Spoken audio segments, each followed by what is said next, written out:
Another question was, this is a big question I always get, is how to kind of go about starting to get a wig. Like how to even start the whole process, where to look, because it can be overwhelming with everything that's on social media. So you know my whole shtick on this is that my preference is that you go to a place where you can deal with somebody who is a professional. Mm-hmm. It's not always an option. Mm-hmm. This is a big tip for people. If you live anywhere near an Orthodox Jewish community, and I'm talking about within 3 or 4 hours even, like it's worth the drive, because I just find that when people, with some exceptions, but I find that when people go to a place that specifically only caters to women who have hair loss, a lot of times the quality of the wigs is just not so great. Mm-hmm. All of the wigs I sell really are intended for Orthodox Jewish women who cover their hair for religious reasons, and they will always expect to get 2 to 4 years out of a wig. And they know what they're looking at, so there's nobody telling them, you need this or that. Mm-hmm. So I find that if you can find a Jewish wig shop to go to, you will definitely get a better you'll have a better experience, and you'll have a better quality of wig. Mm-hmm. You know, and you'll also, I find, you'll get like the same quality that you would get if you went to a really, really high-end wig store that caters to people who have hair loss. Mm-hmm. Like you could probably get something for $2,000 rather than $5,000, because I find that the markup there is just ridiculous.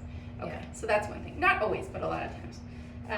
Okay, so how you should start the process. Well, it really depends on if you're going to be able to do it in store with an expert, or you're going to have to do it online. Mm-hmm. If you're going to have to do it online, I really encourage people to do what like you're doing, which is to talk to other women online who have bought online to make sure that whoever it is reputable. Mm-hmm. You have got to be able to return, not just exchange.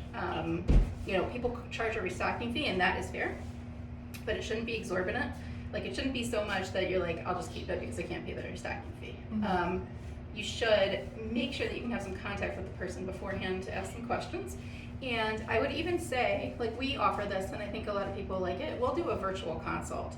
And that's a great way to do it. So what I'll do is, you'll tell me you're gonna do a virtual, and then we'll send you like a sheet with all kinds of different questions, and then we'll pull wigs so that we can have a bunch of stuff for you to look at. And then we'll show them to you, and I'll put them on sometimes also, so that you can kind of see what they look like on a human being, because like we try to get our wigs online, but it's just not the same as seeing them on a person and a 360 view. And okay, so that's it. But I think the 2 most important things are make sure that other people in the hair loss community have told you that this is a reputable person to work with, and that their wigs have lasted more than a year. That's A. And B is make sure that there is a return policy, not just an exchange policy, and that you can get most of it back. That's really, really important. Good tips. Yeah. So I would say that's how you start the process. But in general, like starting the process, I think the best thing is to lean on your community, your virtual community, because that's where you're going to get the best information. Mm-hmm. Absolutely. Yeah. This is really pretty, Bethany. So if you are lucky enough, like Jessica, to live close to a Jewish community, then I would always go in. I would just go in and make an appointment.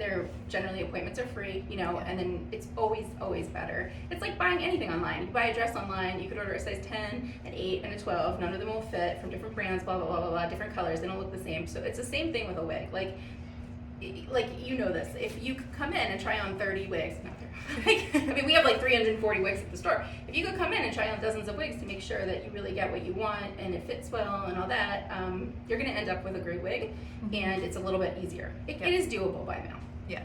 But it's preferable to do in person. Definitely. I'm kind of really loving this one. Me too. Also.